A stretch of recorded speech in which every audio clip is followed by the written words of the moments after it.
Hello friends, आज की इस वीडियो में हम लोग करंट इलेक्ट्रिसिटी के बहुत ही मोस्ट इम्पॉर्टेंट क्वेश्चन को डिस्कस करेंगे। तो आइए देखते हैं। देखिए, पहला क्वेश्चन कह रहा है कि किसी चालक में 3.2 एम्पियर की धारा प्रवाहित हो रही है, प्रति सेकेंड प्रवाहित इलेक्ट्रॉनों की संख्या होगी। ठीक है, और आपके विकल्प हैं।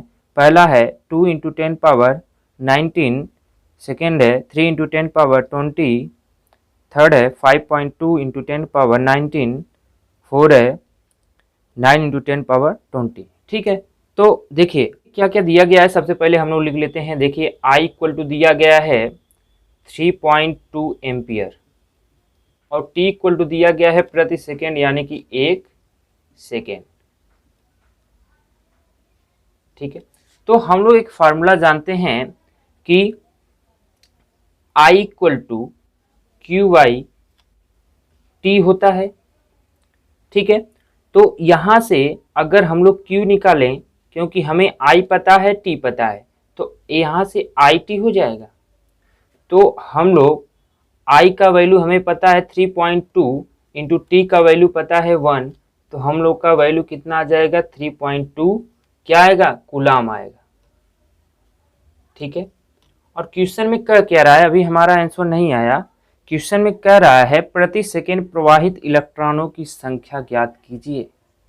ठीक है, इलेक्ट्रॉनों की संख्या ज्ञात करने के लिए कह रहा है, तो हम लोग एक फॉर्मूला और जानते हैं कि Q इक्वल टू यानी, ठीक है, इलेक्ट्रोस्टैटिक्स के चैप्टर में हम लोग पढ़े थे कि Q इक्वल टू यानी।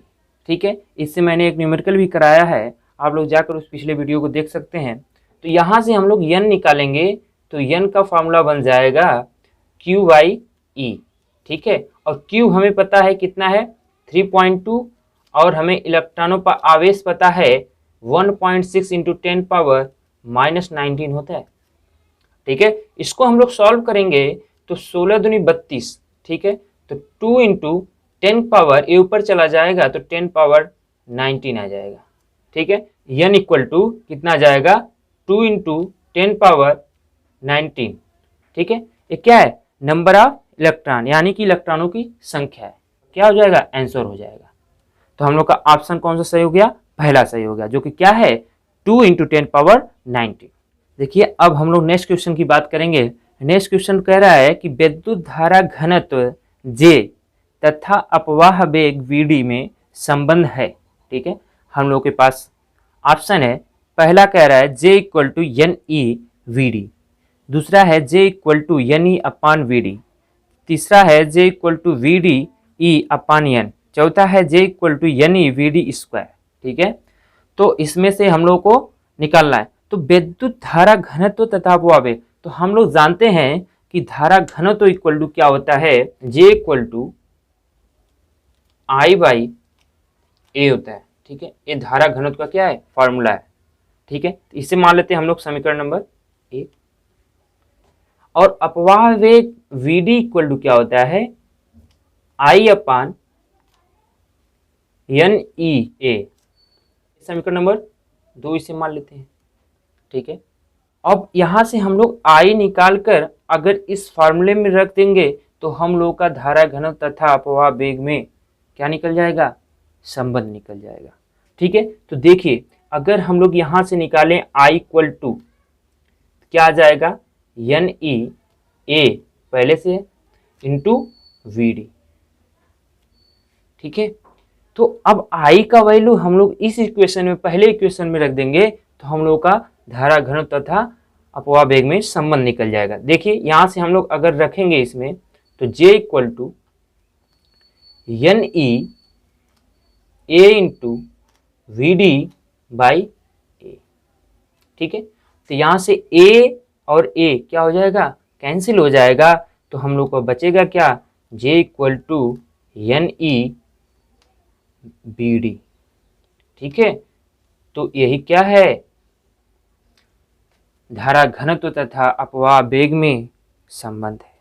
तो हम लोग का कौन सा ऑप्शन सही हो जाएगा, पहला, जो कि क्या है J इक्वल टू NEBD। ठीक है, तो देखिए अब हम लोग नेक्स्ट क्वेश्चन की बात करेंगे। यदि 200 वोल्ट विभवांतर पर 100 वाट को शक्ति प्रदान की जा रही है तब प्रवाहित धारा का मान बताएं। ठीक है, हमें ऑप्शन दिया गया है 1/2 एम्पियर, 3/2 एम्पियर, 4/5 एम्पियर, 2/9 एम्पियर। ठीक है, क्या कह रहा है कि प्रदान की जा रही है तब प्रवाहित धारा ज्ञात कीजिए। ठीक है, तो हमें शक्ति का फॉर्मूला पता है, P = I होता है। ठीक है, VI होता है। तो यहाँ से देखिए ये फार्मूला कैसे आता है मैं आप लोगों को बता दे रहा हूँ। हम लोग को पता क्या है, विद्युत शक्ति क्या होता है, P = W/T होता है। ठीक है, क्या होता है, P = W/T। जैसे कहा जाता है किसी विद्युत परिपथ में ऊर्जा के क्षय होने की दर को क्या कहा जाता है, शक्ति कहा जाता है। ठीक है, तो यहाँ से हम लोग को फॉर्मूला मिलता है क्या, P = W/T। मैं कैसे कह रहा हूँ P = VI, मैं आपको निकाल कर दिखाता हूँ यहाँ पे। ठीक है, तो P = W/T हो जाएगा। तो यहाँ से अगर हम लोग निकालें और देखिए हम लोग W क्या जान, W = VQ। ठीक है, और यहाँ पे V है और Q = हम लोग को पता है क्या होता है, IT होता है। तो यहाँ से हम लोग को क्या पता हो जाएगा, W = VIT। तो यहाँ से हम लोग W = क्या लिख सकते हैं, VIT by T, और T कैंसिल हो जाएगा तो P = क्या, VI आ जाएगा कि नहीं आ जाएगा, आ जाएगा। ठीक है, मैंने इसी प्रकार से लिखा। ठीक है, इसके लिए और फॉर्मूला बन सकता है, कैसे कि हम लोग जानते हैं क्या, V = क्या होता है, IR होता है ओम्स लॉ से। तो V = अगर IR होता है और I × है तो I²R हो जाएगा कि नहीं, P = एक और फॉर्मूला हम लोग को मिल गया। ठीक है, तो इस प्रकार आप कई फार्मूले निकाल सकते हैं, जहां पर आपको जो दिया गया है, जो पूछ रहा है, आप वहां से क्या कर सकते हैं, सॉल्व कर निकाल सकते हैं। ठीक है, P = VI है तो हम लोग से पूछा क्या है, धारा निकालना है हम लोग को। तो I तो P/V हो जाएगा। ठीक है, और P का वैल्यू हमें पता है कितना है, 100, V का वैल्यू पता है कितना। ठीक है, तो 100/200 तो कैंसिल करेंगे तो कितना जाएगा, 1/2, या ये हम लोग का क्या हो जाएगा, आंसर हो जाएगा। ठीक है, देखिए अब हम लोग नेक्स्ट क्वेश्चन की बात करेंगे। कह रहा है संलग्न चित्र से बिंदु A व B के बीच तुल्य प्रतिरोध है। ठीक है, हम लोग को फिगर दिया गया है। ठीक है, तो यहाँ से ये जो पॉइंट A है और B है, इसके बीच हम लोग को तुल्य प्रतिरोध निकालना है। ठीक है, तो देख आइए इसको हम लोग सॉल्व करते हैं। ठीक है, तो A और B के बीच हम लोग को क्या निकालना है, तुल्य प्रतिरोध निकालना है। कैसे निकालेंगे, देखिए हम लोग को पता है कि अगर हम लोग प्रतिरोध, देखिए ये दोनों जो प्रतिरोध हैं एक दूसरे क्या हैं, समांतर क्रम में जुड़े हैं। ठीक है, तो समांतर क्रम में अगर प्रतिरोध जुड़ा है तो उसके लिए हमें फार्मूला पता है, समांतर क्रम में। ठीक है, जोड़ने पर प्रतिरोध का फार्मूला क्या होता है, 1/R = 1/R1 + 1/R2। ठीक है, तो यहाँ पे वैल्यू दिया गया है 1/2 ओम। 1/2 ओम इसको सॉल्व करेंगे, 2/2 यानी कि 1 ओम आएगा 1/R का। तो R का वैल्यू आ जाएगा 1 ओम। ठीक है, तो यहाँ पे 1 ओम। तो यहाँ से अब जो फिगर बनेगा, यहाँ से कौन सा फिगर बनेगा, 2 ओम का यहाँ पे एक प्रतिरोध लगा दिया गया और यहाँ पर अब एक प्रतिरोध हो जाएगा। ठीक है, जो 2 प्रतिरोध लग रहे थे अब वहाँ पे एक प्रतिरोध हो जाएगा। तो ये दोनों जो प्रतिरोध, अब ये दोनों जो प्रतिरोध हो जाएंगे एक किस श्रेणी में हो जाएंगे, श्रेणी क्रम में। ठीक है, तो श्रेणी क्रम में प्रतिरोध को जोड़ने पर जो हम लोग का फॉर्मूला क्या होता है, देखिए श्रेणी क्रम में। ठीक है, श्रेणी क्रम में क्या हो जाएगा, R = R1 + R2 यानी कि 2 + 1 यानी कि 3 ओम। ठीक है, तो अब हम यहाँ से कह सकते हैं कि A और B के बीच तुल्य प्रतिरोध जो हमारा आएगा वो कितने ओम का आएगा, 3 ओम का आएगा।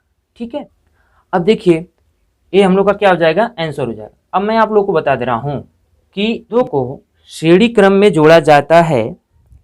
ठीक है, अगर हम लोग प्रतिरोधों का संयोजन जो है श्रेणी क्रम में करते हैं तो उसमें जो है धारा क्या होती है, समान रहती है।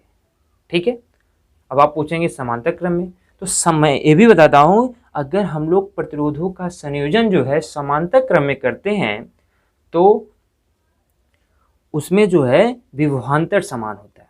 ठीक है, ये भी क्वेश्चन पूछा जा सकता है। ठीक है, तो ये आपके करंट इलेक्ट्रिसिटी के कुछ मोस्ट इंपॉर्टेंट क्वेश्चन थे। तो ये वीडियो आपको अच्छा लगे तो like share comment and subscribe करना न भूलें। और अभी आप लोग पिछली वीडियो को नहीं देखें तो उस वीडियो को जाकर जरूर देखें। Thank you to all of you.